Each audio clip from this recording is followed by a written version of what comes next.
Hey guys, tonight we're going somewhere unpleasant, but fascinating. You open your eyes, and the first thing you feel is the dark. Not the comfortable dark of your bedroom, humming with the glow of a charger light or the street lamps outside. No, this is a different creature entirely. Thick, oily, alive. It presses against your face like damp fabric, seeping into your nose, your mouth. You can smell the night with smoke, human sweat, and the faint rot of something that's been dead too long to care about anymore. You shift, and the straw beneath you crackles. Something moves. You tell yourself it's just the wind. It isn't. This is a village somewhere in late medieval Europe. You don't know the exact year, no one really does. Dates don't matter much when you can't read, and the only clock you trust is the church bell. Time isn't measured in hours here. It's measured in chores and prayers, in hunger and brief, stolen sleep. You can hear it now, the bell, somewhere in the black distance. One deep toll, then silence. It means something, maybe a death, maybe just midnight. You can't tell. You pull the thin blanket closer, though it smells faintly of smoke and mildew, and you try to make yourself small. So, before you get comfortable, take a moment to like the video and subscribe, but only if you genuinely enjoy what I do here. Tell me in the comments where you're listening from, and what time it is for you. Now, dim the lights. Maybe turn on a fan for that soft background hum. And let's descend into tonight's story together. The room, if you can call it that, isn't much. Mud walls, a thatched roof that leaks when it rains, and one fire pit at the center, long dead for the night. The air's cold, but not empty. It stinks of the day. Boiled cabbage, wool grease, and that faint metallic trace of blood from the chicken you slaughtered before dusk. You share this space with 6 other bodies, family, or something like it. A mother curled around a baby, a father muttering in his sleep, a boy you think is your brother but can't be sure anymore. You all sleep together because there's no other choice. Heat is a communal privilege. You close your eyes, try to drift. Outside, something howls. Inside, someone snores. You think about how this is supposed to be the peaceful part of the day, the only time that belongs to you. But even now, it doesn't. The night isn't gentle. It's another kind of work. And the strange thing? No one here truly expects to sleep all the way through. That's not how it works. Medieval people don't fall into one long, solid night of rest like you do. They fall into fragments. Shallow dips into half-consciousness, pulled up again by cold or noise or fear. You lie there for what feels like hours, listening to every sound the dark makes. The creak of wood, the scuttle of rats, the soft, wet breathing of those you love, too close to escape. The smell is its own kind of lullaby. Manure from outside, smoke from your clothes, human skin that hasn't known soap in weeks. It's disgusting, and it's normal. This is the rhythm of medieval night. Restless, communal, interrupted. People wake often not because they want to, but because the world doesn't allow anything else. You're never alone here. You're never truly asleep. A faint orange glow flickers through the cracks in the shutters. Not dawn, but the neighbor's fire. You know this because you can hear the low cough of their eldest son. A wet, chest-deep rasp that's been going for months. The priest says it's God's test. You think it's just the cold. You roll over. The straw pokes your neck. A flea bites your wrist. You scratch until it bleeds and then stop. Not because it stops itching, but because you've already given up on comfort. It's strange, you think, the people in your time will talk about the Dark Ages as if it's just a metaphor. But here, lying in it, breathing it, you realize it's literal. Darkness is everywhere. It's physical. It has texture. and yet somehow people survive it. You feel yourself starting to drift, not because it's quiet, but because exhaustion doesn't care about noise. Your breathing slows, the sounds blur, and the blackness folds over you like damp cloth. For now, you sleep. You wake up. Not because morning has come, it hasn't. The air is still heavy, the dark still absolute. You can tell it's the middle of the night because the fire has turned into a faint red pit, the kind that gives no light, only a lazy whisper of heat. Someone near you shifts and sighs. Somewhere outside, a dog barks once and then stops, as if it remembered what happens to things that make noise after midnight. Your body isn't rested. It's never rested, but it's awake, alert, half floating in that narrow space between dream and duty. And here's the strange part, in this century that's normal. You've just finished what they call first sleep. For most of the Middle Ages, sleep didn't come all at once. It arrived in halves, two distinct stretches divided by an hour or two of wakefulness. Historians call it segmented sleep. The people who lived it just called it night. You rub your eyes. The darkness hums around you like a slow heartbeat. The others are stirring, too. The father sits up and pokes at the ashes, trying to coax out a flame. The mother whispers something that sounds like a prayer but might also be a complaint. The baby cries, as if to remind the room that peace is a myth. No one looks surprised to be awake. This is simply what happens. You remember something. The priest once said that this middle-of-the-night hour is blessed, sacred even.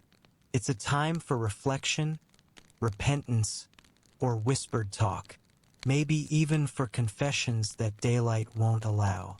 So people get up. They light candles if they have them, or they sit in the dark if they don't.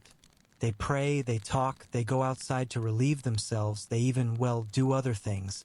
Because of course they did. For the peasants, this quiet hour is the only privacy they ever get. You can hear it in the faint murmur of another hut nearby. A voice, then a stifled laugh. A soft creak of wood. You know what that means. The air smells different now. Smoke, sweat, faint traces of the pigsty outside, and that unmistakable sour note of bodies that never get the chance to cool down. The floor beneath you is damp. You can feel it through the straw, soaking slowly into your blanket. You don't move. It's too much effort. You stare into the dark and think about how strange it is that people centuries from now will have the luxury of sleeping 8 hours straight. They'll call it healthy. They'll call it normal. You'd laugh, but your throat is too dry. There's a kind of poetry in the way medieval people divide their nights. The first sleep is for the body, the exhaustion of labor, of surviving the day. The second is for the soul, the strange, lingering drift that follows this waking hour, when dreams come deeper and stranger. Some people even say the dreams after second sleep are prophetic. You wonder what you'll see when you fall back into that world. For now, the room feels suspended. You can hear your father mumbling, perhaps to God, perhaps to himself. The fire sighs as it gives up its last ember. Someone farts softly in their sleep, and for a moment, the absurdity of it all hits you. This is life. Not the stories or the saints or the glory, but this, the sound of a family half asleep in the dark, surrounded by smells, fears, and the small, dumb comforts of existence. A century from now, people will invent clocks that glow in the dark, alarms that scream at sunrise. But here you have only instinct. You don't know when dawn will come. You only know that it always does eventually, and that's enough. You shift again. The cold presses against your spine like a hand. The silence grows thicker, as if even the wind has stopped to listen. Somewhere outside, the church bell tolls once, long and slow. Maybe it's 2 a.m. Maybe it's not. You'll never know. And then, as if the night itself exhales, something changes. The bodies around you settle. The mother hums softly, a lullaby older than memory. The child quiets. The fire dies. You close your eyes again, surrendering to the pull of second sleep. Comes fast, heavy, dream-soaked. The kind that blurs time and reason. No one really knows why people once slept this way, in 2 acts like a strange performance that no one questioned. Some say it was the cold. Others blame hunger, or the silence, or simply the rhythm of a world without artificial light. Whatever the reason, it worked. You sink into the dark again, deeper this time. The sounds melt. The smells fade. For a moment, there's nothing. No hunger. No cold. No fleas. Just a vast, humming quiet. You are gone again. You wake again, and this time you wish you hadn't. Your body aches, your skin itches, and something alive, is crawling along your collarbone. You slap at it, fingers meeting the coarse fibers of straw and the slick pop of something tiny breaking under your nails. You don't scream. There's no point. You just wipe your hand on the blanket and try not to think about it. Welcome to your bed. It's not a private place, not even really yours. It's a rough sack of straw and weeds laid out on the floor. Sometimes shared, sometimes borrowed, always infested. The concept of clean bedding is still centuries away. Here, comfort is measured in degrees of misery. You sleep on straw until it rots, then you change it. Not because it's dirty, it always is, but because it starts to move too much. The smell is indescribable. Sweat, smoke, damp hay, and the faint sweetness of decay. The walls trap it all, holding the scent of generations like a confession no one asked to hear. You roll to your side, and your arm brushes against another body, warm, breathing, too close. Maybe it's your brother. Maybe it's your neighbor.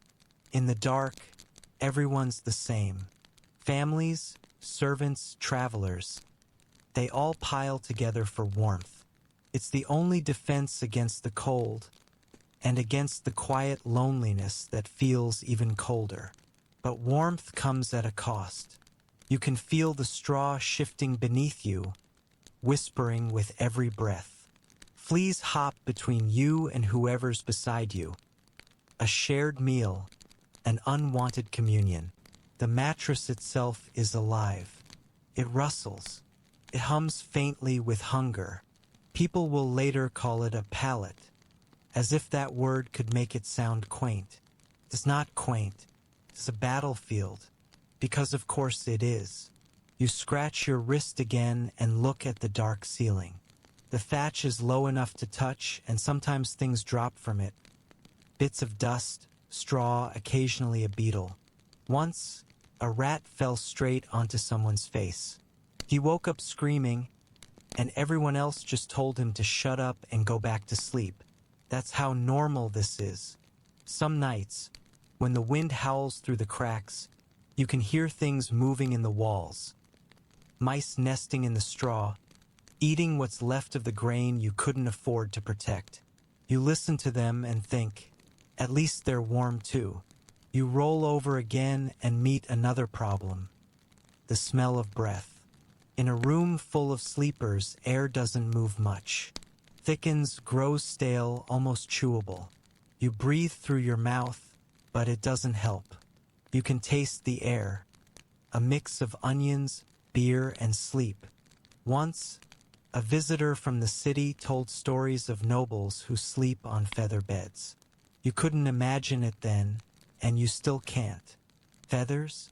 What a waste. Here, the only feathers belong to chickens, and they don't last long enough to become luxury. You think of the noble's bed, though, the softness, the warmth, the safety, and you feel a flicker of envy that burns out before it becomes anger. Because envy takes energy, and you don't have any left.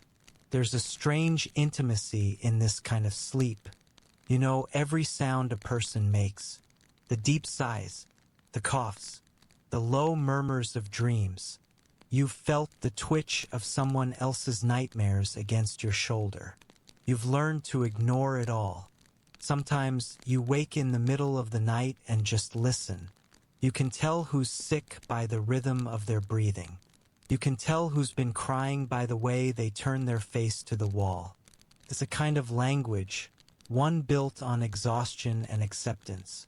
And still, people manage to find humor in it. A kind of cruel, resigned laughter. Someone farts, and the others chuckle before drifting back to half-sleep. Someone snores too loud, and the rest throw bits of straw at them. Even misery needs entertainment. The irony is that this bed, this festering pit of straw and sweat, is one of your only luxuries. It's the line between life and death. Without it, the cold would eat your bones. Without it, the ground itself would pull the warmth out of you until your blood slowed and your breath stopped. So you accept it. You live with the bites, the smell, the rot. You even find comfort in it because here discomfort is universal. It's what makes you human in this world. You lie there, half awake, the air thick with heat and breathing, and you realize that sleep isn't peace here. It's survival. You close your eyes and surrender again, not because you want to, but because your body demands it. And as you drift, you wonder, how many centuries will it take before people can sleep alone, in silence, on clean sheets, without the fear of what might crawl across their skin? No one really knows. You wake again, but this time it's different. The air is warm, perfumed, almost sweet. For a moment, you think you've died. Then you hear the whisper of fabric, the soft crackle of a hearth, and realize you're not in the hovel anymore. You're somewhere else. The bed beneath you isn't straw. It's soft, unnaturally soft, layered with linen and stuffed with goose down. Your hand sinks into it like wet clay, and for the first time in your life, the bedding doesn't bite back. You blink into the half-dark, the faint shimmer of candlelight flickering across carved wood and heavy curtains.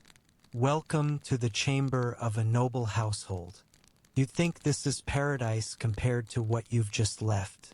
It isn't. The room smells different. Not cleaner, just differently filthy. Beeswax, rosewater, and the sickly sweet scent of chamber pots that haven't been emptied since supper. You can hear something dripping, faint and rhythmic. It might be rain outside. It might not. You pull yourself upright. The bed is enormous, a monument to comfort. But you're not alone here either. On the rush-covered floor below, servants sleep curled up in their cloaks. One of them snores quietly. Another scratches at a rash that's probably spreading faster than anyone admits. You glance toward the curtained corner. That's where the nobleman himself lies, facing the wall, his wife beside him, both buried under blankets thick enough to muffle confession. The fire flickers, and shadows ripple across their faces. They look peaceful, but you know better. Nobility doesn't guarantee sleep, only nicer nightmares. You listen to the quiet hum of the room. Someone coughing, a mouse rustling behind the wainscot, the faint hiss of logs collapsing in the hearth. You'd imagine this is a life of ease, but it's no cleaner than the peasant's hut, just better scented. The bed linens might be washed, but the water that cleans them still reeks of lye and sweat. The sheets are white, yes, but only until the next nosebleed or spilled wine.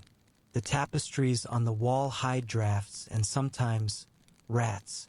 And the people, they're just as tired, just as restless. Because the thing about wealth is that it doesn't change the body. Nobles still dream, Still ache, still wake at midnight haunted by the same medieval fears. Death, sin, sleeplessness. The priests say insomnia is a sign of guilt. The physicians say it's bad humors. Either way, the remedy always seems to involve paying someone else to fix it. You catch a glimpse of something near the bed. A pewter basin half filled with water, a comb resting beside it, and a rosary tangled like a warning.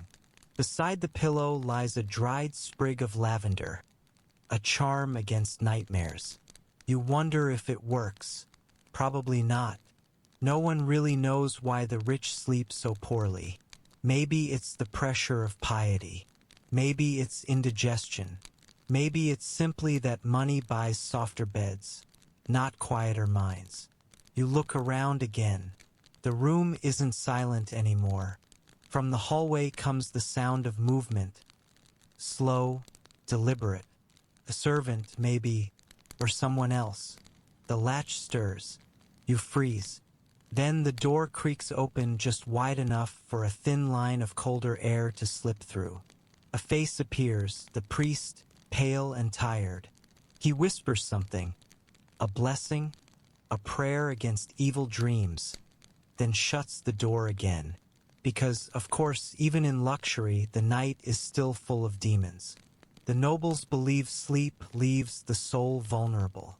They cover mirrors, they pray before lying down, they cross themselves 3 times for good measure. And still, the same things come.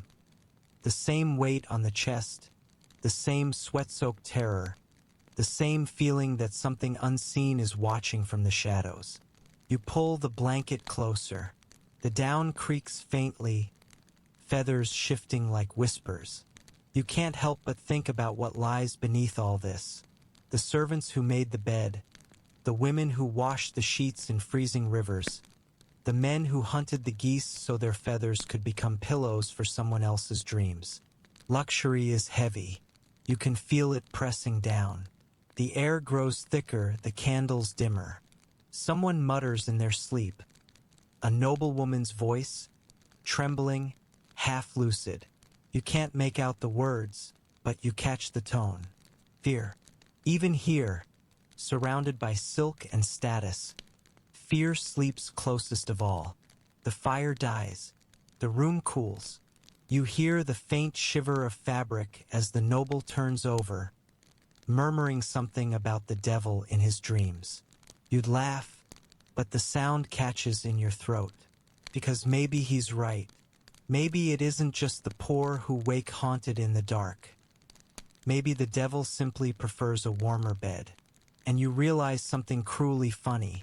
No one in this century, high or low, really escapes the night. It levels everyone. The fire pops once, scattering sparks like dying stars. The priest's words echo faintly in your head. You lie back, eyes open to the dark, and wait for the second sleep to find you again. You don't know what wakes you this time. The cold, the silence, or the feeling that you're not alone. The fire's dead. The room is a hollow of shadows now, thick and almost wet, as though the darkness itself is breathing. You can hear the slow creak of wood somewhere above, the faint drip of something against the stone floor, and underneath it all, a sound that doesn't belong. A low pressure sits on your chest, invisible and heavy. You try to move, but your limbs won't obey. The air feels thick, syrupy.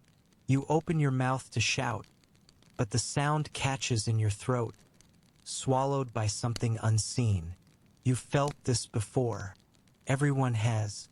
They just call it something different here. Someone once told you that this is the work of a mare. Not a horse, but a spirit, a pale, thin creature that slips into sleeping rooms and sits on the chest of the living. She doesn't kill. She just watches, crushing slowly, feeding on the air you can't quite draw in. That's where the word nightmare comes from.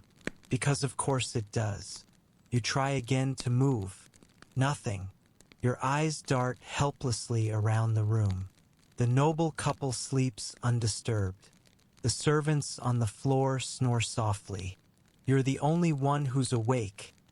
Awake inside your own body, pinned under the weight of something ancient. The church says these moments are the devil testing you. The healers say it's bad digestion. The old women whisper that it's punishment for sleeping on your back. You don't care who's right. You just want to breathe. The pressure lifts suddenly, as if a hand has withdrawn. You gasp, dragging cold air into your lungs. Your heart stammers against your ribs like something trying to escape. The room looks the same as before, but you know it isn't. Something was here. Something still is. The candle stub on the table flickers, though there's no wind. You tell yourself it's nothing. Then you see it, a faint mark in the ashes by the hearth. Not a footprint exactly, more like the suggestion of one. People in this time live side by side with things that defy logic. They don't just believe in them, they prepare for them. Beds are sprinkled with holy water. Crosses are carved into the headboards. Children sleep with iron nails under their pillows. Dreaming is never a private act. It's a spiritual gamble. You remember a story a servant once told about a man who slept without saying his nightly prayers. He woke to find claw marks across his chest. He said they burned for 3 days. The priest said he'd been visited by the incubus, a demon that feeds on sin and breath. Others said it was just a rat, but the rat didn't leave scars shaped like fingers. You glance toward the noble's bed again. Their faces are turned toward the wall, pale in the faint light. The wife twitches, murmuring something, a prayer or a plea. You catch one word, Jesu. The fire sputters again, though you didn't touch it. And then comes the smell. Faint, metallic, wrong, like candle smoke mixed with old blood. You swallow hard, trying to convince yourself that it's the chamber pot, that it's your imagination. But deep down, you know better, because no one really knows what walks between waking and sleep. People try to rationalize it: bad air, heavy meals, the devil's hour. Physicians talk about the vapors of melancholy, about spirits in the body that stir while you rest. But their theories don't stop the fear. When the dark presses close and your limbs turn to stone, you don't think of humors. You think of hell. You reach for the rosary left on the bedside table. Your fingers shake as you clutch it. The beads are cold, slick with sweat. You whisper a prayer, though you can't remember all the words. The Latin feels strange in your mouth, heavy, like iron. The pressure in the room eases, but only slightly. You sense it, the quiet intelligence of something watching from the corner. You don't see it, but you feel its patience. The church says demons flee from light. You wish you had some. The candle finally gives out. The dark folds over everything again. You lie still for a long time, listening. Every sound feels sharper. The tick of cooling metal, the sigh of wind against the shutter, the slow creak of wood contracting in the cold. Your breathing steadies, but your heart refuses to slow. Somewhere outside, a bell tolls.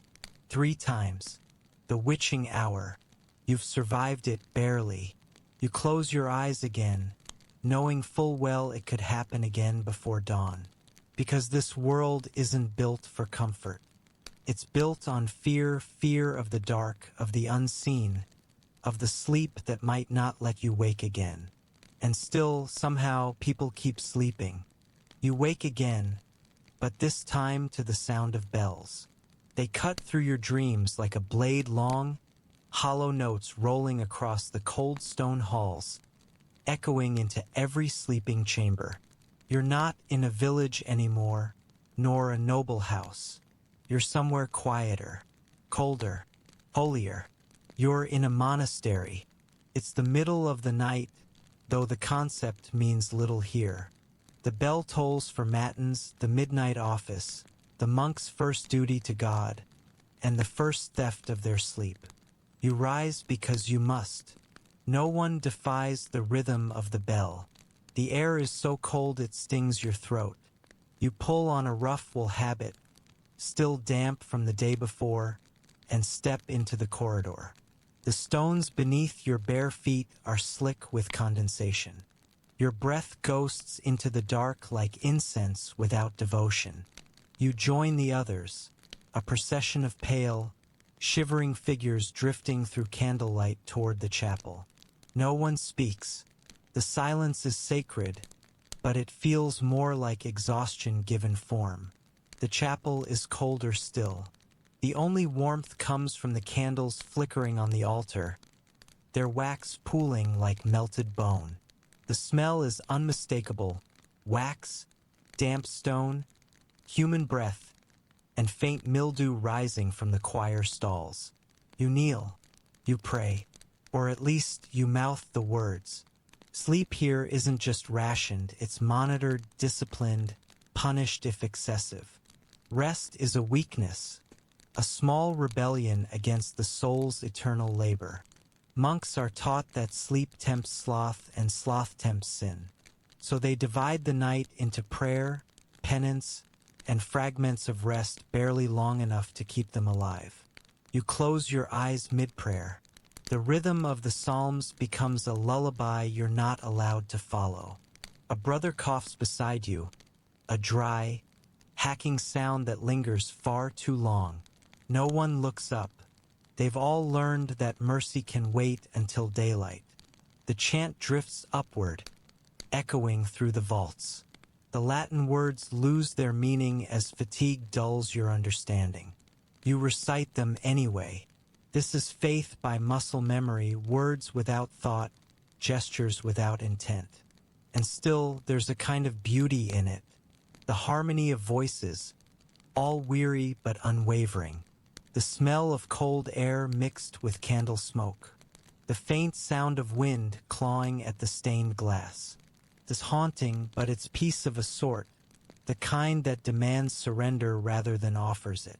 You think about the strange irony of it all. In a world already starving for rest, the monks have chosen to give theirs away. They rise before dawn, pray until their throats ache, then return to hard beds of wood or straw for a few stolen hours before starting again. Sleep is a resource, not a right, because of course it is. When the chanting ends, the silence that follows is heavy. The abbot gives a nod. You all bow, cross yourselves, and file out in single file. The corridor feels even darker now. The candles burn low. The air smells faintly of wax and human fatigue. You return to your cell, a small stone room barely larger than a coffin. The bed is a plank covered in straw. A single blanket lies folded at its foot, stiff from years of use. You sit on it, listening to the drip of water somewhere within the walls. The sound is maddeningly regular, like a clock measuring time that no one owns. You lie down. The wood beneath you creaks. Your bones ache from kneeling. You close your eyes, but the prayer still hums in your skull, like bees caught in amber.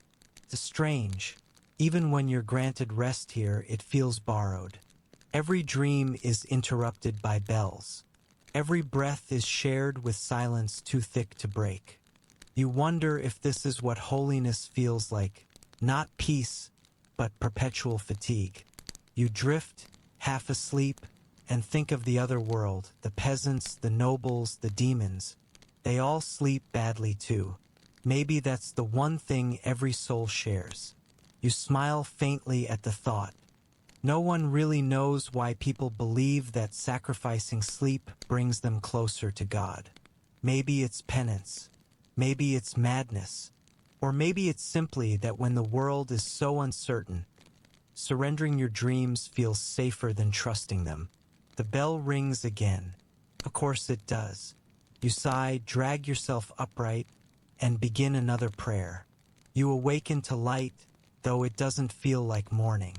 Feels like surrender. The first crack of dawn spills through the narrow slit of your window, painting a pale, gray line across the stone wall. It's not warm. It's the color of ashes, light without mercy. You lie still, caught between exhaustion and the awareness that you've already fallen behind on the day. Outside, someone rings a bell. Another summons, another command. It's always the bells, to wake, to pray, to eat, to work, to sleep, to rise again. Time here doesn't flow. It tolls. You drag yourself up from the straw mattress. The smell of damp wool and old sweat clings to your blanket. The straw beneath you has flattened into a mat of sour dust. Your body feels like it has been kneaded by stone. Joints stiff, back aching, eyes dry from too many candles and too little rest. You open the door, and the corridor greets you with a rush of cold air that bites harder than kindness ever could. The other monks move in silence, faces pale, lips moving with prayers too faint to mean anything. The air tastes of sleep unfinished. You envy them and pity them at once, because somehow even the dawn, that symbol of renewal, of hope, feels hollow here. You've seen it too many times without ever feeling restored by it. The monks step into it as if into duty, not deliverance. The peasants outside trudge through it toward fields still wet with frost. The nobles draw their curtains against it, unwilling to face the chill. No one greets the sun. Not really. The medieval morning is not a promise. It's a negotiation between hunger and labor, prayer and despair, light and the fear that the night's shadows haven't entirely left. You walk through the cloister. Your breath fogs in the air. The sky above is pale and raw, streaked with the faintest trace of pink that feels more like a bruise than a sunrise. Somewhere a rooster crows late or early.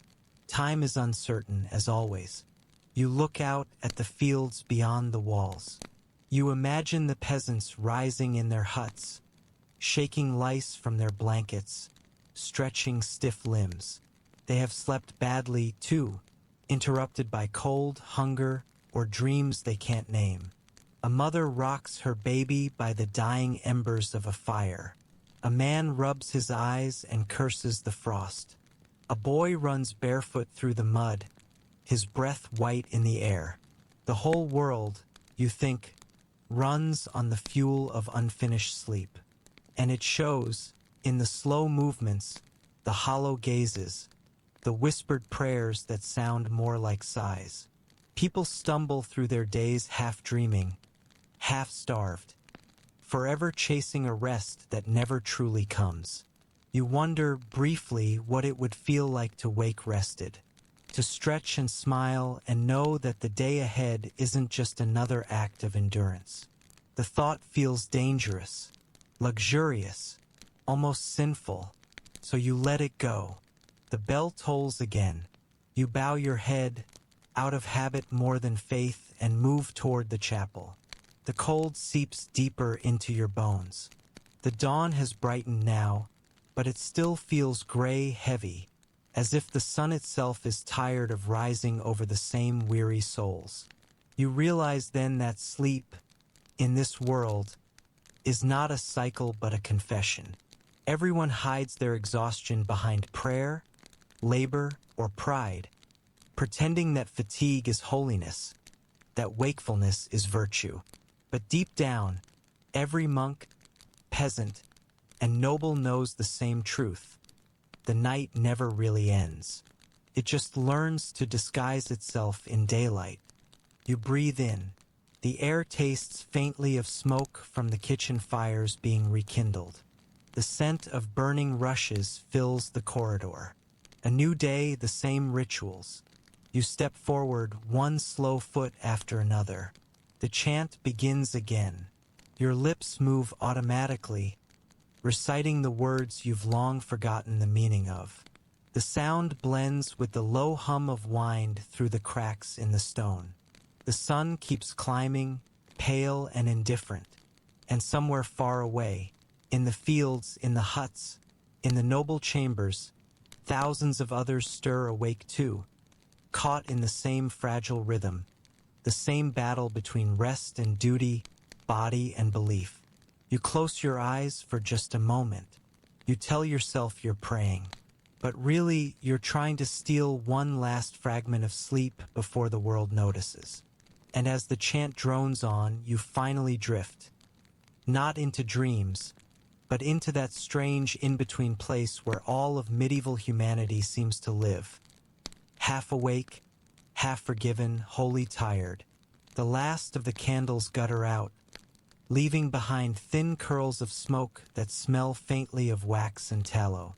The room is still, except for the soft creak of wood settling and the occasional whisper of air through the gaps in the wall. You lie there, eyes half open, watching the shadows tremble on the ceiling like the ghosts of old prayers. Somewhere outside, a dog barks once, then gives up. Even the bells have fallen silent. This, finally, is peace, the kind you never got to feel in the centuries you've just walked through. You've been a peasant, scratching through straw for warmth, a noble drowning in silk and secrets, a monk counting hours by the sound of a bell instead of the beat of your heart. And in each of them, you've carried the same small wish, to sleep without fear. The strange thing is, you start to realize nothing about those centuries ever really ended. The world outside your window still hums with sleeplessness. Neon replaces candlelight, screens replace stars, but the same restless ghosts keep us turning in our beds, chasing a rest that never quite arrives. You remember the filth, the cold, the whispering dark, and somehow it all feels familiar. We traded straw for mattresses, demons for deadlines, night terrors for notifications. Progress, maybe, but not peace. You let your breath slow. There's a faint ringing in your ears that might be the echo of a monastery bell, or maybe just your heartbeat. Steady, slower now. The air feels thicker, softer. The world around you begins to dissolve into that velvet gray of near sleep. If you listen closely, you can still hear them, the sleepers of the past. The farmer muttering a prayer before dawn. The nun twisting in her narrow cot. The child curling close to the hearth's dying glow. All of them breathing, dreaming, enduring. You are among them now. History folds itself around you, warm and heavy. The walls melt away. The centuries collapse into silence. You can almost smell the faint trace of smoke again. Not unpleasant this time, more like memory than rot. You can almost feel the straw beneath you turning into clouds. And for once, there's nothing to fight. Just the rhythm of your breath, the weight of the blanket, the sound of your pulse keeping time with the universe. Because maybe that's all any of them ever wanted. Not holiness, not honor, not survival, just this, the chance to rest. So go ahead, let go of the noise. Let the centuries drift back into their graves. Let your body unclench, your mind blur, your eyes fall heavy. The story's over. The world can wait. End of story. Sweet dreams, you've survived another century.